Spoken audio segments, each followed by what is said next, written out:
नमस्कार मित्रों, मैं जगदीश प्रसाद जेपी क्लासेस। आज पढ़ेंगे सर्वनाम। सर्वनाम के अंदर और संज्ञा के अंदर थोड़ा थोड़ा अंतर करते जाएंगे, अंतर समझेंगे। विसंज्ञा क्या होती है, वाक्य में उसका क्या प्रयोग होता है और सर्वनाम की क्यों जरूरत पड़ती है, संज्ञा से ही केवल काम क्यों नहीं चलता, सर्वनाम को क्यों लाया जाता है, सर्वनाम को सर्वनाम क्यों कहते हैं और संज्ञा को संज्ञा क्यों कहते हैं, इस पे आज अपन अध्ययन करेंगे। एक वीडियो बड़ी अच्छी सी बना लेते हैं। तो बगैर किसी देरी किए हुए शुरू करते हैं। सर्वनाम और संज्ञा। सबसे पहले अपन देखते हैं कि सर्वनाम और संज्ञा में अंतर क्या है। यहां लिख देता हूं संज्ञा और ये है सर्वनाम। संज्ञा जब वाक्य में प्रयोग करते हैं, जैसे राम ने खाना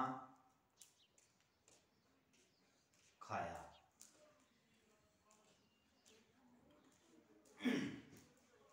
ये संज्ञा है, इसकी बात हो रही है।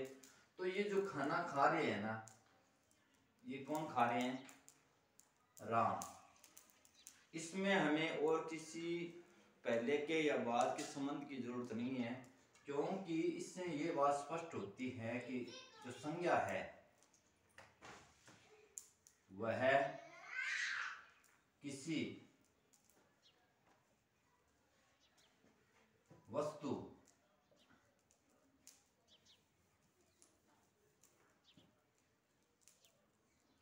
के लिए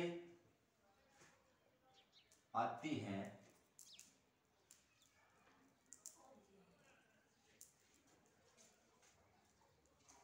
उस वस्तु का सीधा अर्थ व्यक्त करती है। अर्थ व्यक्त करती है।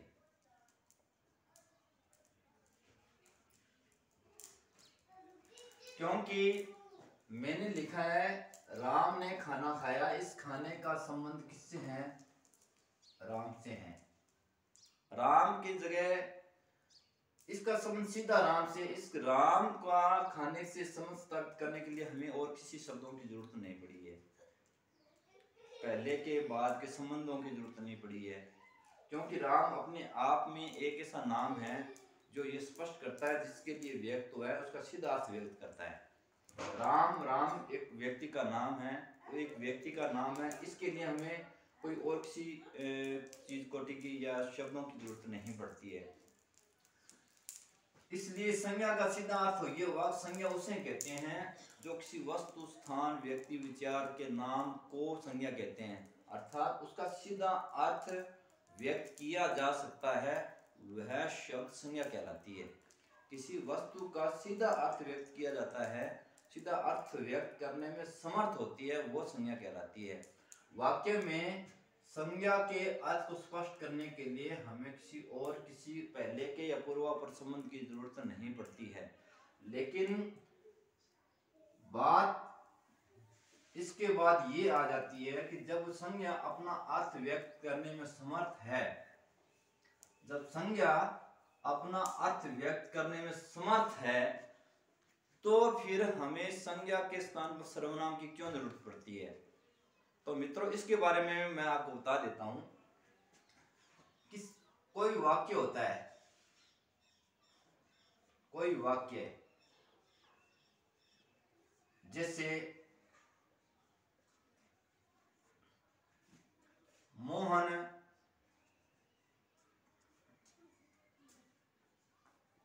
ने खाना खाया, और मोहन विद्यालय, मोहन सो गया, सो गया। अर्थात वाक्य एक है, इस वाक्य में बात मोहन के लिए की जा रही है कि मोहन ने खाना खाया। ये खाना खाने वाला कौन है? मोहन है। और खाना खाने के बाद में मोहन ही सो गया। तो कुछ ऐसा व्याकरण कोटि के अंदर या विद्वानों ने ऐसा महसूस किया, हम भी ऐसा महसूस करते हैं, ये किसी भी भाषा के लिए एक हीन भावना है, या किसी भी भाषा के लिए हीनता का प्रतीक है। क्योंकि संज्ञा की, जैसे खाना खाया, सो गया और उठा, मोहन, और मोहन उठा, फिर मोहन स्कूल चला गया, विद्यालय चला गया, चला गया। अब देखो मोहन का एक वाक्य में मोहन के लिए कितना प्रयोग हुआ है। यहां भी मोहन आ गया, यहां भी मोहन आ गया, यहां भी मोहन आ गया, और यहां भी मोहन आ गया। तो ये किसी भी भाषा की श्रेष्ठता को सिद्ध नहीं करता, उस भाषा की हीनता को हीनता की भावना का द्योतक है। इसलिए एक बार वाक्य में संज्ञा का प्रयोग होता है, उसके स्थान पर हमें किसी दूसरे शब्द का, ऐसे शब्द का प्रयोग करना जरूरी हो जाता है, जिससे कि उस भाषा, उस संज्ञा को बार बार प्रयोग न करना पड़े किसी वाक्य के अंदर। तो इस बात को जब ध्यान में दिया गया, इस बात पे अमल किया गया, इस बात पे ध्यान दिया गया, तब किसका जन्म हुआ? सर्वनाम का। तब किसका जन्म हुआ? सर्वनाम का। और सर्वनाम, अब सर्वनाम की बात करते हैं। सर्वनाम,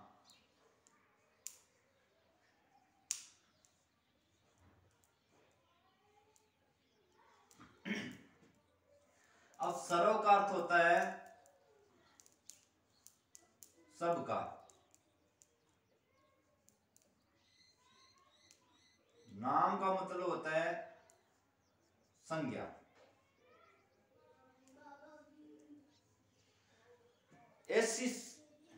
ऐसा नाम, ऐसा शब्द या ऐसी संज्ञा जो सबका नाम हो,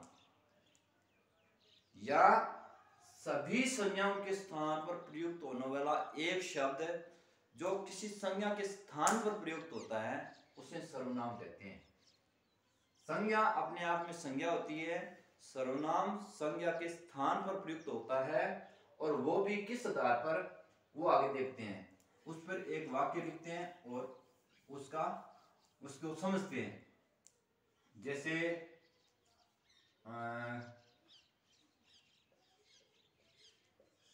गिरधारी ने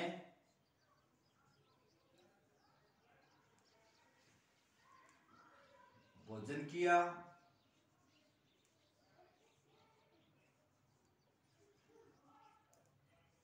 और वह सो गया।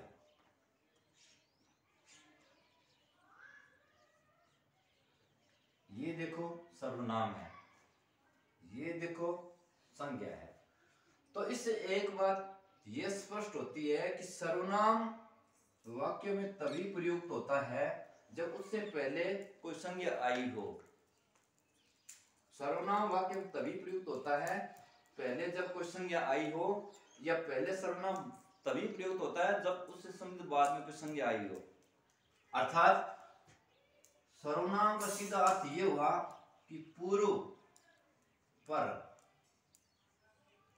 से संबंध स्थापित करते हुए वे किसी संज्ञा का अर्थ व्यक्त करता है, किसी संज्ञा का अर्थ व्यक्त करता है।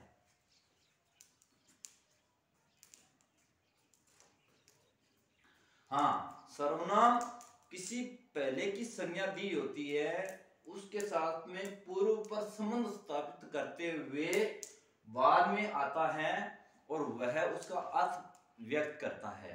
तो पूर्व पर संबंध, अगर यहां ये संज्ञा नहीं आई होती तो इस सर्वनाम का कोई अर्थ नहीं होता। अगर यहां संज्ञा नहीं आई होती तो इस सर्वनाम का कोई अर्थ नहीं होता। एक बात। दूसरी बात, इसका अर्थ बदल जाता है जब यहां संज्ञा बदल जाती है। तो यहां जैसे ही संज्ञा बदलेगी उस संज्ञा के साथ में अपना अर्थ स्थापित कर लेगा। फिर संज्ञा बदलोगे तो फिर उस दूसरी बदली हुई संज्ञा के साथ से ये अपना अर्थ स्थापित कर लेगा। जैसे यहाँ अब तो ये वह अर्थ आया, वह किस लिए प्रयुक्त हुआ है? गिरधारी के लिए। मान लो यहां गिरधारी न लिखकर हमने लिख दिया मोहन। अब ये जो वह शब्द है ये मोहन का अर्थ व्यक्त करता है। मान लो हमने ये नाम बदल के यहां रख दिया सोहन। अब ये वह सर्वनाम है, सोहन का अर्थ व्यक्त करता है। तो एक बात स्पष्ट ये होती है कि संज्ञा अपना निश्चित अर्थ व्यक्त करता है। जिस वक्त वस्तु के लिए संज्ञा आती है वो उसका निश्चित अर्थ व्यक्त करती है, उसके लिए किसी और पूर्व पर संबंध की जरूरत नहीं होती है। और सर्वनाम के लिए सर्वनाम पहले किसी संज्ञा आती है वाक्य में और उसके साथ में संबंध स्थापित करते हुए उसका अर्थ व्यक्त करती है। और अगर संज्ञा बदल दी जाती है तो उस बदली हुई संज्ञा के साथ में अपना अर्थ स्थापित करती है। अर्थात पहले से कोई संज्ञा होती है उसके साथ पूर्व पर संबंध स्थापित करते हुए अर्थ व्यक्त करती है। इसलिए इसका अर्थ निश्चित नहीं होता है। अर्थात अर्थ निश्चित नहीं होता है, नहीं है। इसका अर्थ निश्चित नहीं है, तभी तो सबका नाम, सबकी संज्ञा, सबका अर्थ व्यक्त करने वाले को हम सर्वनाम कहते हैं। क्योंकि ये सबका अर्थ व्यक्त करता है, इसलिए किसी एक के लिए इसका अर्थ निश्चित नहीं होता। किसी एक के लिए अर्थ तभी निश्चित होता है जब वो संज्ञा पहले वाक्य में प्रयुक्त होती है और जब तक वो संज्ञा वाक्य में रहती है तब तक उसका अर्थ व्यक्त करती है। अगर वो संज्ञा बदल जाती है तो वो किसी और संज्ञा वहां आ जाती है, उसके स्थान में साथ अपना अर्थ स्थापित कर लेता है। तो संज्ञा और सर्वनाम पर अपने एक साधारण सी चर्चा की। एक संज्ञा की स्थान पर सर्वनाम की क्यों जरूरत पड़ती है और संज्ञा को वाक्य में बार बार क्यों नहीं लिख सकते, ये बातें, इस एक दो बातें हैं, इस पर हमने थोड़ी चर्चा कर ली। अब सीधा चलते हैं सर्वनाम के ऊपर।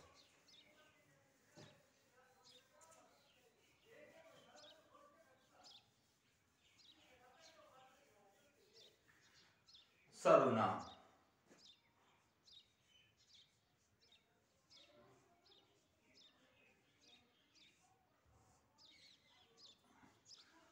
अगर संख्या पूछे, परिभाषा पे चलते हैं।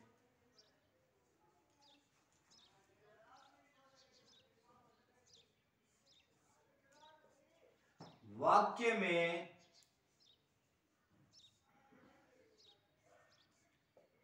किसी संज्ञा के स्थान पर, किसी संज्ञा के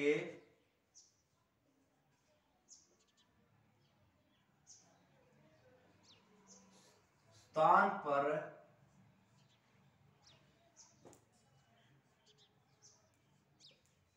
प्रयुक्त होकर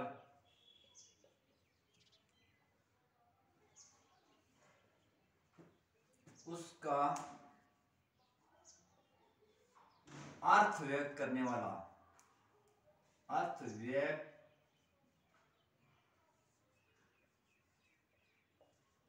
करने वाला शब्द संज्ञा कहलाती है, सर्वनाम कहलाता है। सॉरी, सर्वनाम कहलाता है। अब संख्या की बात कर ले तो मैंने लिखा है वाक्य में किसी संज्ञा के स्थान पर प्रयुक्त होने वाले शब्द होकर उसका अर्थ व्यक्त करने वाला शब्द को सर्वनाम कहते हैं। अब सर्वनाम की संख्या की बात करते हैं।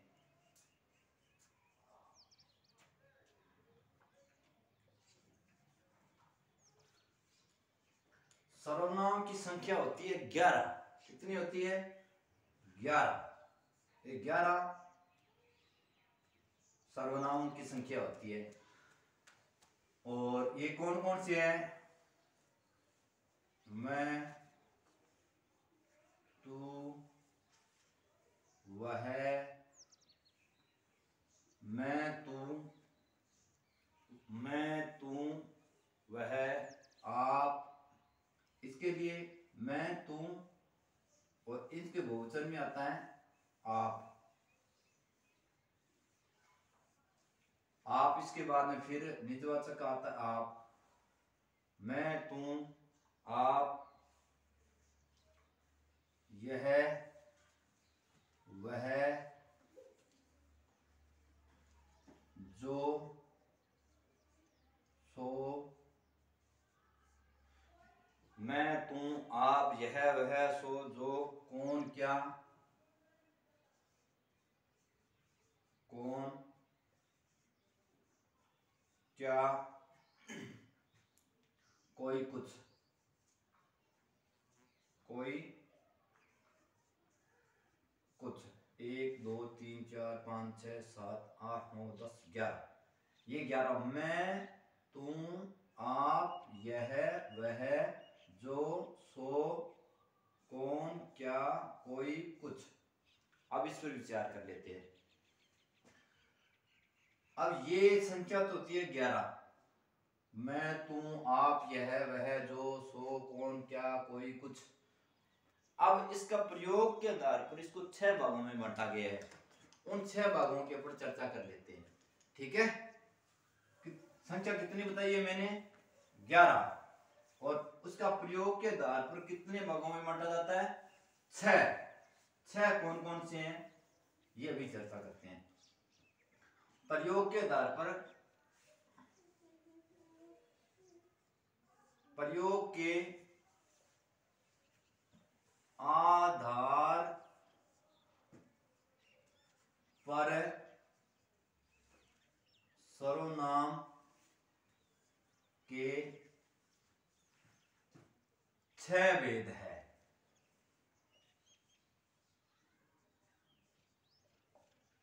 कौन कौन सा? 1 पुरुषवाचक,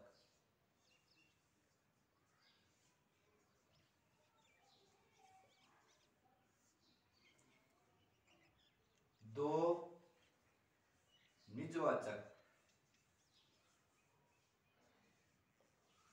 1 पुरुषवाचक, 2 निजवाचक, तीसरा निश्चयवाचक,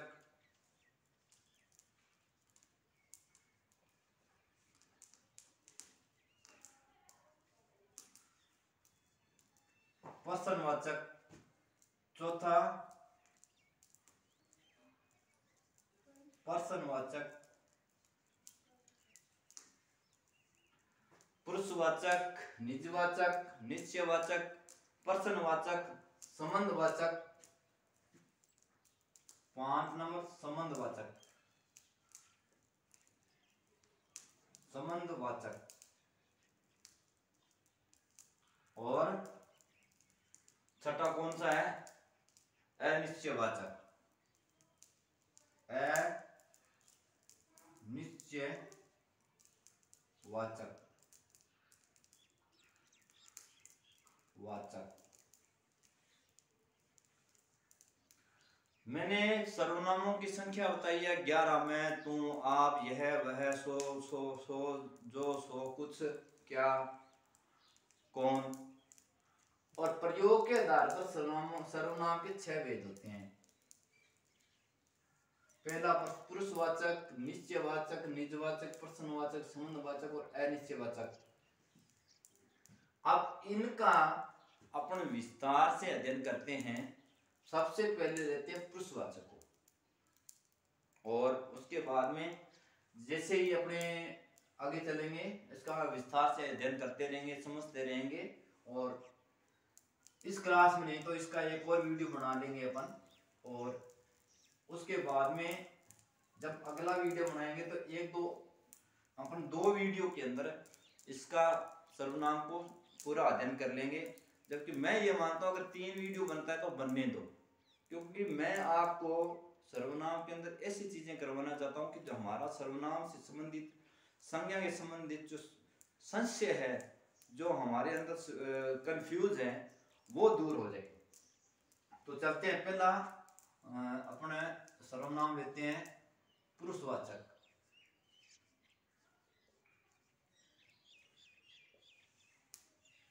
सर्वनाम, पुरुषवाचक सर्वनाम। अब इसमें समझने वाली बात क्या है, यहाँ अपन ने लिख दिया पुरुषवाचक सर्वनाम, तो हम ये समझते हैं, कुछ लोग तो ये समझेंगे पुरुष पुरुष ही आए, नहीं, पुरुषवाचक के अंदर पुरुष और स्त्री, पुल्लिंग और स्त्रीलिंग दोनों ही पुरुषवाचक कहलाते हैं। तो पहली लाइन तो ये लिख लेते हैं, अपन यहाँ समझ लेते हैं। पुरुषवाचक में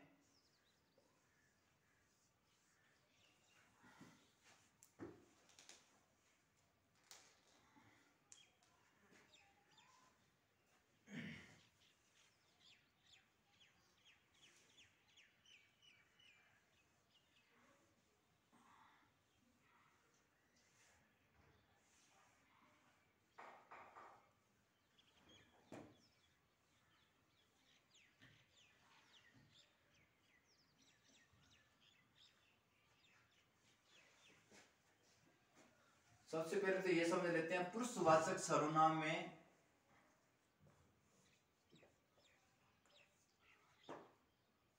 पुरुष और महिला या महिला दोनों ही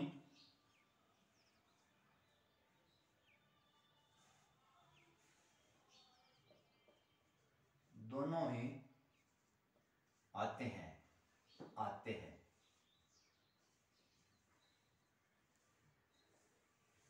अब पुरुषवाचक सर्वनाम, पुरुषवाचक पुरुष लिख दिया, जिसका मतलब ये नहीं कि आदमी आदमी आएंगे, पुरुष पुरुष आएंगे और महिलाएं बाकी नहीं आएंगे, नहीं। इसके अंदर पुरुषवाचक सर्वनाम को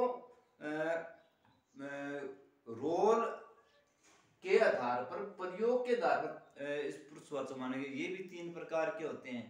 बोलने वाले को प्रथम पुरुष या उत्तम पुरुष कह देते हैं, सुनने वाले को मध्यम पुरुष कह देते हैं, और उसके बोलने वाले और सुनने वाले, इनके अलावा, इनके अतिरिक्त जितने भी जो संज्ञाएं हैं, पदार्थ है, वस्तुएं हैं, वो सब अन्य पुरुष के अंदर आती है।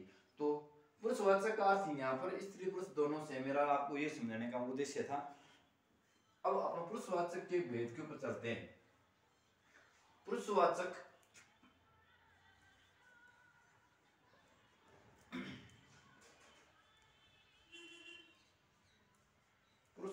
के 3 भेद हैं। कितने भेद हैं? 3 भेद है। पहला उत्तम पुरुष, दूसरा मध्यम पुरुष, और तीसरा अन्य पुरुष। अब उत्तम पुरुष तो बोलने वाला,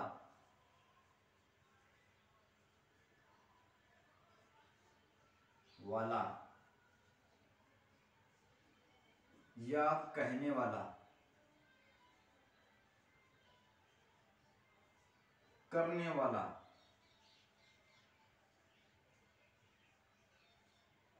पढ़ने वाला, पढ़ाने वाला, पढ़ाने वाला।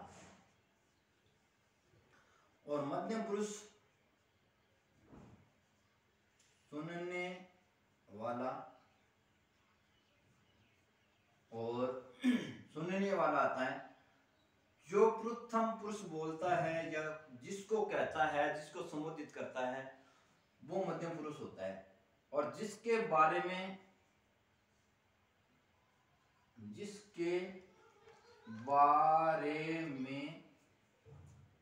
कहा जाता है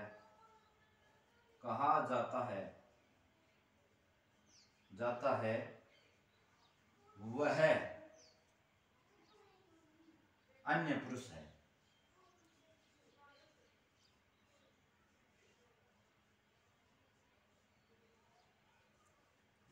इस सृष्टि के अंदर 3 प्रकार के लोग मिलते हैं। एक तो कर्ता, कहने वाला, एक सुनने वाला, एक जिसके बारे में बोला जाता है, कहा जाता है। अर्थात इस सृष्टि के अंदर 3 प्रकार के हम पहलू देखते हैं। एक तो वो होता है जो बोलता है, एक वो होता है जो सुनता है, तीसरा वो होता है जिसके बारे में कहा जाता है, बोला जाता है। तो ये इस आधार पर प्रकृति को 3 पुरुषों में बांटा गया है। तो आज तो अपन यहाँ तक ही करेंगे, वीडियो बड़ा हो जाएगा तो इतना करेंगे, आज इतना समझ लेंगे। बाकी चीजें कल एक नए वीडियो में हम इसको सर्वनाम पढ़ेंगे और विस्तार से अध्ययन करें। जहां जहां आपका कंफ्यूजन है, जहां जहां आपको संशय आ रहा है, उस चीजों का विस्तार से अध्ययन करेंगे। उसके बाद में बड़े बड़ी किताबों से अच्छे नोट्स तैयार किए हुए हैं, उससे संज्ञा और सर्वनाम में अंतर क्या है। कुछ लोग तो संज्ञा का ही भेद सर्वनाम को मानते हैं, कुछ लोग सर्वनाम को अलग मानते हैं, कुछ लोग इनकी संख्या को ज्यादा मानते हैं, कुछ कम मानते हैं। तो उन पर विस्तार से अध्ययन करेंगे। आज तो यहाँ तक ही करेंगे। मेरा वीडियो आपको कैसे लगा, ये मेरा तीसरा वीडियो है। पहले मैंने जेपी क्लासेस के नाम से संज्ञा एक्सप्लेन्स के नाम से वीडियो डाला हुआ, बहुत बेहतरीन वीडियो, करीबन 50 मिनट का वीडियो है। उसके बाद में मैंने शो शब्द शुद्धि की भी ये क्लास ली है, जिसमें शो शब्द के करीब मैंने करवाया है। और जो भी RS के, IAS के और जो SI के पेपर जो पिछले आए थे और उनका रिजल्ट आया, तो उसमें अंदर से मेरे शब्द शुद्धि में से बहुत से शब्द थे जो उसके अंदर हूबहू आ गए। तो मेरे वीडियो आपके लिए बहुत ही हेल्पफुल है और मैं आपको वहां से और वैसे कराने का प्रयास करता हूं जहां पर कंफ्यूज हो जाते हैं अक्सर हम। क्योंकि मैं भी कभी कंप्यूटर रहा हूं और मैंने भी फर्स्ट ग्रेड का एग्जाम दिया है और अभी कॉलेज में पढ़ा रहा हूं। तो मुझे पता है कि एक अच्छे स्तर का विद्यार्थी और एक समझने वाला विद्यार्थी को समस्याएं कहाँ कहाँ आती है, तो दोनों लेवलों को लेकर मैं चल रहा हूँ। जो मैं करवाऊंगा उनमें से आपके सारे कंफ्यूजन, आपके सारे डाउट क्लियर हो जाएंगे। मैं ऐसे ही उम्मीद करता हूँ, इस प्रयास से मैं आपको पढ़ाऊंगा और उम्मीद करता हूँ आप लाइक शेयर सब्सक्राइब करें, ज़्यादा से ज़्यादा मेरे वीडियो को आगे शेयर करें। और इसके लिए ये ऐसा करेंगे तो अपन आगे और भी वीडियो लेके आते रहेंगे। मुझे आपकी मदद की ज़रूरत है। आप बस इतना कर दीजिए कि मेरे वीडियो को आगे शेयर कर दिया करें, लाइक कर दिया करें, शेयर और सब्सक्राइब कर दो मेरे चैनल को। और मैं ज़्यादा से ज़्यादा आपके लिए अच्छे से अच्छे वीडियो लेके आने का प्रयास करूंगा, जो आपकी परीक्षा के लिए बहुत ही लाभदायक और फायदेमंद होगा, जो आपकी परीक्षा को क्रैक करने में बहुत ज़्यादा मदद करेंगे। इसी उम्मीद के साथ जगदीश प्रसाद का नमस्कार, धन्यवाद।